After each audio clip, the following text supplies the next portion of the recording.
ஃபுட்டை வந்து வி ஷேப்பில் வச்சுக்கோங்க.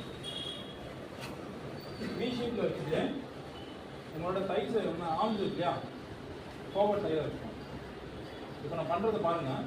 நீங்கள் போகும்போது இன்னர் தைக்கு லைட்டாக போகணும், அவ்வளோதான். கீழே போகக்கூடாது, இன்னர் தைக்கு போகணும் லைட்டாக. இதான் ஜூடோவில் பண்ணக்கூடிய ரெஸ்பெக்ட். கராட்டேக்கு கொஞ்சம் மாறும், சரியா? ஜூடோக்கு இதான் ரெஸ்பெக்ட். Okay, ready? இப்போ ரே அப்படின்னு சொன்னா டுகெதர் எல்லாரும் சேர்ந்து இந்த மூவ் பண்ணுவோம். ரெடியா? Right right. Okay, very well. Then all okay.